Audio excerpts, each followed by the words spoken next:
ॐ श्री परमात्मने नमः।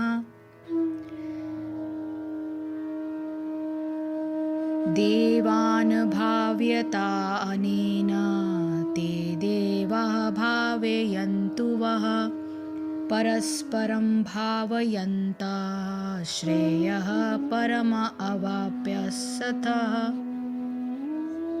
देवान यानी देवताओं को, भाव्यता प्रसन्न करके, अनेन इस यज्ञ से, ते वे, देवाः यानी देवता, भावयन्तु प्रसन्न करेंगे, वह मन तुमको, परस्परम यानी आपस में, भावयन्तः एक दूसरे को प्रसन्न करते हुए, श्रेयः वर या मंगलः, परम यानी परम, अवाप्यस्थ यानी तुम प्राप्त करोगे।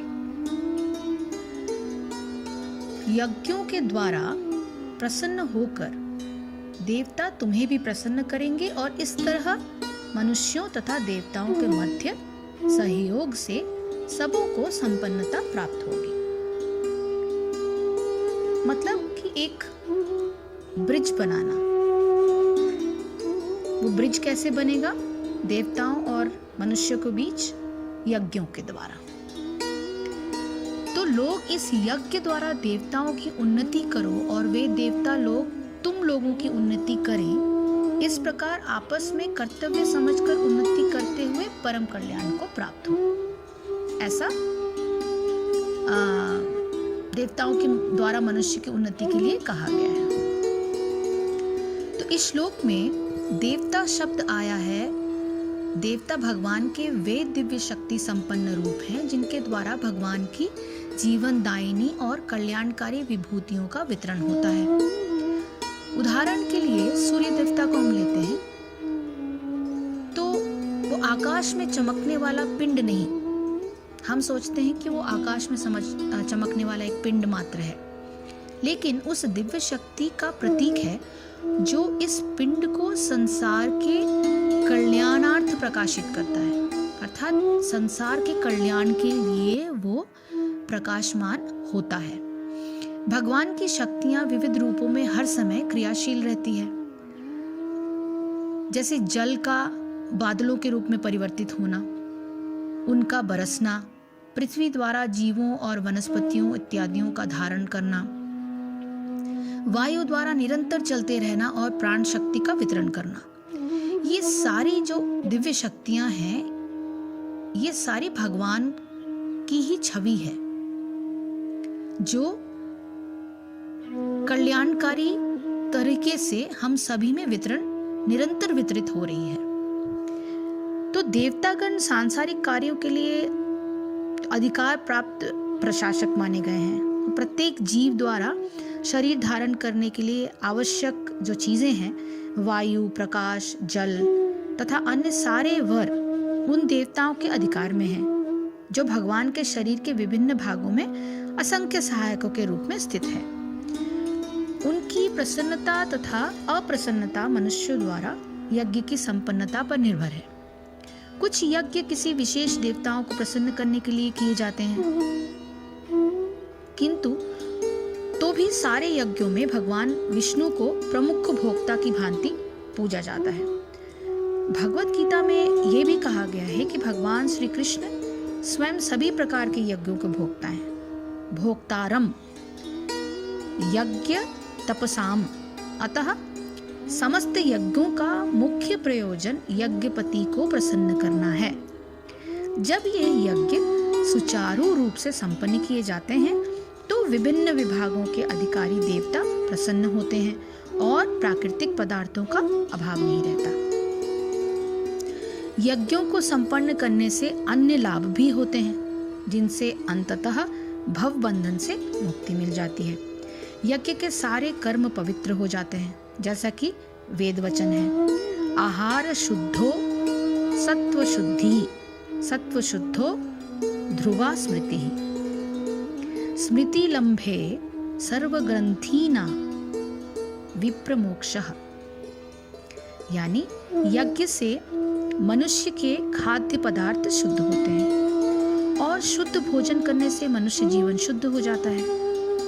जब जीवन शुद्ध होने लगता है तो स्मृति के सूक्ष्म तंतु शुद्ध होने लगते हैं और स्मृति तंतुओं के शुद्ध होने पर मनुष्य मुक्ति मार्ग का चिंतन कर सकता है और ये सब मिलकर कृष्ण भावनामृत तक पहुंचाते हैं और आज के समाज के लिए ये सर्वाधिक आवश्यक है। यानी जैसे जैसे आपकी आत्मा जो है वो शुद्ध होती रहेगी, और वो शुद्ध करने का तरीके क्या है, यही सीक्वेंस है कि आपका आहार शुद्ध होगा तो आप यज्ञ करेंगे, तो आपकी जो सही तरीके से यज्ञ करेंगे, खाद्य पदार्थ शुद्ध होंगे, शुद्ध भोजन होगा तो जीवन शुद्ध होगा। तो ऐसे जो सीक्वेंस है, उस सीक्वेंस में जब हम चलते हैं, वो सीक्वेंस ही हमें यज्ञों के द्वारा मनुष्य और देवताओं के बीच में ब्रिज बनाने का काम करते हैं। तो जैसे जैसे हम उस चीज़ों को सलीके से आगे बढ़ाते हैं, वैसे वैसे हम भगवान के धीरे धीरे करीब पहुंचते हैं। और जैसे जैसे हम भगवान के करीब पहुंचते हैं, वैसे वैसे ही हमारी जो बुद्धि है वो शुद्ध होती है। हमें ये एहसास होता है कि हम जो बॉडी का अहंकार लेके चल रहे हैं, शरीर का जो अहंकार कि मैं, ये मेरा है, ये तेरा है, ये मैंने अर्जन किया है, तुझे क्या आता है, ये सारी चीज़ें धीरे धीरे नष्ट होंगी और समझ में आएगा कि हम सभी दरअसल आत्माएं हैं और सारी आत्माएं एक दूसरे से कनेक्टेड हैं। और हम जब एक दूसरे से कनेक्टेड हैं और हम सभी भगवान से कनेक्टेड हैं, तो ये समझने के लिए हमें ये यज्ञों का सहारा लेना बहुत बहुत बहुत ज़रूरी है। अब ये यज्ञ जरूरी नहीं है कि आप यज्ञ को वो अग्नि जलाकर ही करें। यज्ञ कई तरह के यज्ञ हो सकते हैं। तो अब यहाँ ये समझना आवश्यक है कि देवता का पुष्ट होना या क्षीण होना क्या है। क्या देवता पुष्ट होने के लिए मनुष्य के कर्मों पर निर्भर हैं? ऐसा नहीं है। देवता की तो अपनी सामर्थ्य होती है और वह सामर्थ्य भगवान के सामर्थ्य का अंश है, परंतु मनुष्य अपने कर्मों द्वारा देवता की सामर्थ्य से लाभान्वित होने के योग्य अथवा अयोग्य बनता है। उदाहरण के लिए हम एक नदी को ले लें जिसका पानी सिंचाई और पीने के काम आता है।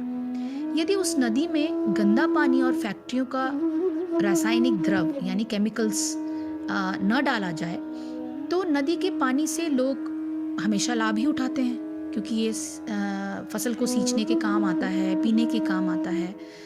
और परंतु इस गंदे तत्वों से अगर उसमें केमिकल्स हैं तो उसे प्रदूषण युक्त कर दिया जाए तो उसका पानी पीने या सिंचाई के योग्य ये पानी नहीं रहेगा। इससे नदी का कुछ नहीं बिगड़ा, क्योंकि नदी तो अपने हिसाब से फ्लो करती जा रही है, परंतु हानि किसकी हुई? हानि हम जैसे जनसाधारण की हुई। इसी प्रकार जिन स्थानों पर फैक्ट्रियां बहुत अधिक संख्या में होती हैं, उनकी चिमनियों द्वारा फेंके गए धुएं और हानिकारक गैसों से वायु प्रदूषित हो जाती है। वहां रहने वालों के फेफड़े यानी लंग्स उस दूषित वायु में सांस लेने से खराब हो जाते हैं और वे तरह तरह के रोगों से ग्रसित हो जाते हैं। देवता के क्षीण होने का यही तात्पर्य है।